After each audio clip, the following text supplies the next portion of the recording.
अस्सलाम वालेकुम व्यूअर्स। तो आज जो है मैं फ़िज़िक्स क्लास 9 के फ़िज़िक्स हमें स्टार्ट करने वाले हैं। तो सबसे पहले फ़िज़िक्स के अंदर हम चैप्टर चेक कर लेते हैं। चैप्टर जो न्यू बुक है, इसमें कुल मिला के 9 चैप्टर्स सही है। Number 1 physical quantities and measurement. Physical quantities जैसे कि जिसमें हम ज़ाहिरी तौर पर उनका वेट कर सकें, सही है। जैसे कि इसका वेट है होगा, सही है, पेंसिल का वेट है। फिर और हाँ, पाउच का या बुक का, कोई मोटी बुक है तो उसका अलग होता है, उसमें मेयर करना उसको, सही है, यानी ये नापना और उसकी वैल्यू निकालना, सही, या उसको चेंज करना। जैसे कि अगर हम बात करें, आपने मैथ्स के अंदर अक्सर पढ़ा होगा कि मीटर को सेंटीमीटर में चेंज करना है, किलोग्राम को ग्राम में चेंज करना है, इस तरीके से। तो इसके अंदर हम डीपली तमाम चीज़ें कंप्लीट करेंगे, लेकिन ये आपकी अभी बेस है, सही है, यहाँ पे बेस बताई जा रही है। तो फिर आप जब आगे के जब आप करने की कोशिश करेंगे तो उसके अंदर सिर्फ आप एक एक स्टेप के अंदर ये पूरा क्लियर कर देंगे। उसके बाद kinematics, dynamics, turning effect of forces and matter, gravitation, properties of matter, energy sources and transfer of energy, thermal properties of matter. ये कुछ चैप्टर्स और डायनामिक्स आपको नाम तो एक जैसे लग रहे हैं, लेकिन डिफरेंस बहुत ज़्यादा है। काइनेमेटिक्स और डायनामिक्स तो हम दोनों को कहते हैं जिसके अंदर मतलब मोशन हो रही हो, चल रहा हो। काइनेमेटिक्स इधर हम फोर्स का, किसी ताकत का हवाला नहीं दे सकते कि उसे कौन धक्का दे रहा है। जैसे अगर मैं भी बोलूँ कि हवा चल रही है तो हवा को कौन धक्का दे रहा है, आप बोलेंगे कि ऐसा सवाल है भाई, हवा तो नज़र ही नहीं आती, हवा को धक्का कौन देगा। एग्जाम्पल, और हवा कितनी तेज़ होती है और कभी इतनी तेज़ चलती है, लहरें आती हैं, तूफ़ान आते हैं, दरख्त उड़ जाते हैं, सुनामी कितनी तेज़ आती है, तो हवा को धक्का कौन दे रहा है, सही है। इस तरीके से कुछ इंटरेस्टिंग है। फ़िज़िक्स इतनी खुश या बोरिंग नहीं है, बहुत ज़बरदस्त है, बहुत मज़े वाली की चीज़ है। डायनामिक्स, इसमें हम फोर्स का हवाला दे सकते हैं, जैसे कि एक झूले को चलाने के लिए धक्का देना होता है, या फिर एक गाड़ी को पुल करना है, चेयर को पुल करना है, डोर को करना है, फिर किसी भी चीज़ को चढ़ाना है, उतारना है, सही है। तो ये सब हम धक्का दे के करते हैं, हम धक्का लगा रहे होते हैं। अब अच्छा, ज़िंदगी के अंदर कोई भी चीज़ अगर हम कर रहे हैं तो वो हम जो है वो खास उसके अंदर डायनामिक्स इस्तेमाल हो रही है। जैसे कि ब्लॉक्स वगैरह हैं, उनको ऊपर लेके जाना है, सही है। फिर और भी चीज़ें, सामान नीचे उतारना, ऊपर लेके जाना, बैग उठाना, तमाम चीज़ें हम फोर्स लगा रहे होते हैं। टर्निंग इफेक्ट ऑफ फोर्सेस, अब कौन कौन से टर्निंग इफेक्ट होंगे, सही है। फिर मोशन, फोर्स एंड मैटर में फोर्स, ग्रेविटी के बारे में सुना होगा, everything that fall in there due to gravity, जो गिरती है ऊपर से, कोई भी चीज़ गिरती है वो किस वजह से गिरती है, ग्रेविटी की वजह से, और नीचे ही गिरती है। प्रॉपर्टीज ऑफ मैटर, ये तो सबको पता है 3 होती है, लेकिन इसमें हम एक और चीज़ इम्पोर्टेंट पढ़ेंगे कि 4 होती हैं, सही है। फिर एनर्जी सोर्सेज, एनर्जी के कौन कौन से सोर्सेज हैं। सबसे पहले तो सन है, sun is main and biggest source of energy. और एनर्जी ट्रांसफ़र किस तरीके से होती है, जैसे कि इसमें काइनेटिक एनर्जी, पोटेंशियल एनर्जी और बहुत सारी एनर्जीज हम इसके अंदर पढ़ेंगे। थर्मल प्रॉपर्टीज़, इसके अंदर हमारे पास ज़्यादा सूरज और वो आग, इस तरीके से आएगा। सो हम फर्स्ट पढ़ने जा रहे हैं फ़िज़िकल क्वांटिटीज़ एंड मेजरमेंट, सही है। फ़िज़िकल क्वांटिटीज़ एंड मेजरमेंट, सही है। अब फ़िज़िकल क्वांटिटीज़ है उसके अंदर और उसके अंदर मेजरमेंट करना है, तो ये आपकी फ़िज़िक्स समझ लें। पहली दफ़ा जो है आपका पहला आप बाप पढ़ने जा रहे हैं, बहुत मज़ा, आप इंजॉय करके पढ़ें और थोड़ा सा समझ कर, दिमाग लगा कर, कॉन्सेप्ट यूज़ कर अच्छा फ़िज़िक्स पढ़ने से सबसे पहले आप प्रैक्टिकल इसके अंदर कर सकते हैं, बिल्कुल प्रैक्टिकल कर सकते हैं। इसके अंदर हर चीज़ प्रैक्टिकल होती है, और ये हमें हमारे नेचर के बारे में आगाह करता है, हमारे नेचर के बारे में बताता है, हमारे नेचर के अंदर कुछ भी स्पेशल हो रहा है, यहाँ तक कि कोई कुछ बोल रहा है, साउंड से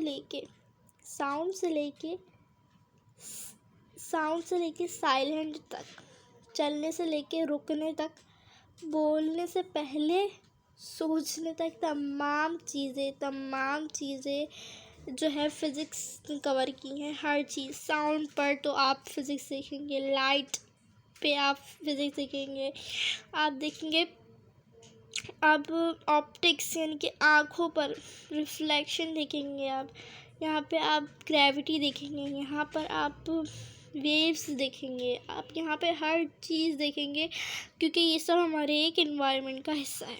अच्छा, इसमें जो है फ़िज़िक्स ने तरक्की कर करके फ़िज़िक्स के इंस्ट्रूमेंट्स भी हैं।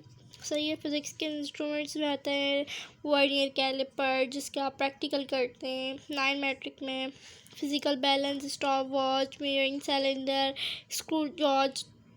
फिर उसमें हमारे पास सिलेंडर आता है जिसका हम डायमीटर, लेंथ, पिस्टन आती है उसका लेते हैं। तो इन सब के हम क्या करते हैं, छोटे मोटे प्रैक्टिकल करते हैं। उसका डायमीटर नापना होता है, लेंथ नापनी होती है, उस मास का वॉल्यूम, वेट, और फिर अगर जो मतलब कुछ काम करवाते हैं जैसे कि हमारे पास पेंडुलम आता है, पेंडुलम में इस तरीके से होता है, समझे, यहाँ पे एक है, एक ये इस तरीके से, यहाँ पे ये एक डंडी है, यहाँ पे ये पूरा सही है, बार है, सही है। अब यहाँ पे एक हुक लगा हुआ है, फिर यहाँ पे समझिए डोरी है, डोरी पे इन्होंने एक बॉब लटकाया हुआ है। अब बॉब को मूव करा, लेके गए, यूं करके गीजर छोड़ दिया, और छोड़ने के बाद क्यों करूँ, यूं यूं यूं यूं यूं जगह बॉब इधर है, ये डोरी है, ये बॉब है, ये तो ये यूं यूं यूं करके कभी इधर आएगा, ये आएगा। तो उसमें टाइम नोट करना, उस बॉब का मास मालूम करना, उसने कितनी लेंथ कवर की, कितने टाइम में की, तो ये सब फिज़िक्स है। उसके बाद हमारे पास तो यहाँ से हमारा बाकायदा थोड़ा सा इंट्रो से हम आगे बढ़ गए हैं और हमने यहाँ स्टार्ट कर दिया है। यहाँ पे इसमें हो क्या रहा है, सबसे पहले लिखा है why do we study physics, हम फिज़िक्स को क्यों पढ़ते हैं भाई, ऐसी कौन सी नौबत आ गई कि हमें फ़िज़िक्स पढ़नी पड़ी। Which device will you choose to measure the length of a small cylinder, आप कौन सा जो है वो डिवाइस, इंस्ट्रूमेंट इस्तेमाल करते हैं। सिलेंडर इतना सा होता है, इतना सा होता है, और सिलेंडर जैसे इस तरीके से होता है, गोल होता है, मैंने गोल थोड़ी सी बनाने की, इस तरीके से होता है सिलेंडर। आई होप आपको आ रहा हो, ये पूरा यहाँ से भी गोल होता है, ऊपर से तो इस तरीके से होता है, जितना बड़ा होगा। तो उसका लेंथ, उसका डायमीटर नापने के लिए क्या यूज़ करते हैं। How will you determine the thickness of a piece of wire, wire कितना पतला होता है, तो वायर की थिकनेस कैसे मालूम करेंगे, तो कितना पतला है। How will you find the volume of a small stone का इतना मतलब ज़र्रे बराबर एक स्टोन है, पत्थर है, उसका वॉल्यूम किस तरीके से मालूम करेंगे। Why ice floats while a coin sink in the water, आपने देखा होगा बर्फ़ पानी पे तैरती है और सिक्का डूब जाता है, पत्थर डूब जाता है, आपने फ्लोट करते हुए किस, जैसे कि मैं आपको बताती हूँ, आपने कोई फिल्म वगैरह जैसे कि इंटरटेनमेंट फिल्म थी, तो उसमें तो खासकर बताया है कि नीचे मछली बाकायदा तैरी होती है, बॉल चली आती है और ऊपर पूरी आइस होती है, तो वो जो आइस है वो वाटर फ्लोट हो रही है, जमी हुई है। आप शरबत ही देख लें, शरबत पे भी होता है। After learning these units you will be answer these and other similar question, ये जो है आप इस यूनिट को पढ़ने के बाद आप इस आंसर के और दूसरे बहुत सी तरीके से सेम क्वेश्चंस करने के काबिल हो जाएंगे।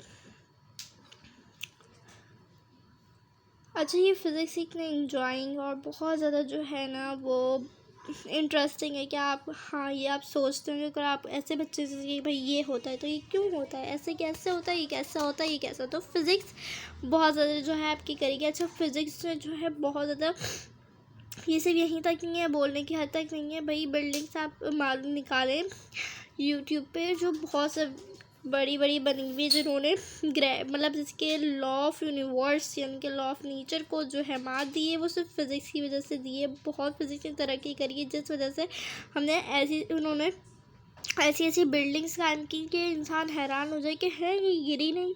इस तरीके से फिज़िक्स जो है ब्रांच है साइंस की। साइंस की ब्रांच एक बायो है, फिर है फिज़िक्स है, केमिस्ट्री है, मैथ्स है, जो चारों आप पढ़ते हैं। जो बायो नहीं लेता वो पढ़ता है कंप्यूटर, आर्ट्स, इस तरीके से। तो ये चारों ब्रांच किसकी हैं? ये फिज़िक्स की ब्रांच है।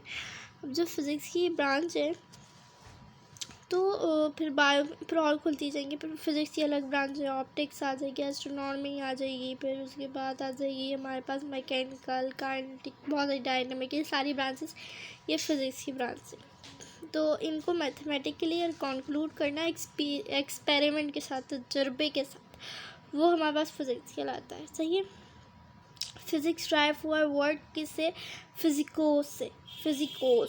फिजिकोस का रियल ग्रीक कहते हैं लातीनी वर्ड को। एंशियंट ग्रीक वर्ड फिजिकोस, जिसकी मतलब होता है नॉलेज ऑफ नेचर। ये सारे मेन एमसीक्यूज़ के पॉइंट्स हैं जो कि आपके पेपर में आते हैं। और एमसीक्यूज़ अगर आप ज़्यादा से ज़्यादा अच्छा करेंगे, आपकी बेस बनेगी परसेंटेज हाई पे जाने की। लॉन्ग हर कोई कर आ जाता है, क्या जैसा तैसा। कभी होता है कि स्केच चेकर को समझ में नहीं आता या आप कुछ भी हो गया, लेकिन एमसीक्यूज़ अगर आप सही कर आएंगे, कोई एक सर्रा बराबर पॉइंट भी नहीं काट सकता। सही है, तो आपने सही कर आना है। फिज़िक्स का काम असल में ये होता है कि नेचर की बिहेवियर को, उसके स्ट्रक्चर को, ऐसा हो रहा है तो किस वजह से हो रहा है, कौन सी क्या लग रही है, क्या हो रहा है, ये सब बताता है। इनफैक्ट फिज़िक्स को जो है साइंस की मदर भी कहा गया है कि mother of the science is called physics. ये भी आ सकता है। अब इसकी ये आ गई mechanical, thermodynamics, electricity, magnetism, atomic physics और देन ऑल भी होंगी। तो आज की मेरी वीडियो यहीं तक थी। नेक्स्ट के अंदर इससे भी ज़्यादा इंटरेस्टिंग लेकर मैं आपके पास आऊँगी इंशाअल्लाह ताला। अगर वीडियो अच्छी लगी हो प्लीज़ चैनल को सब्सक्राइब करें, लाइक करें। मिलती है आपसे नेक्स्ट वीडियो में। अल्लाह हाफिज़।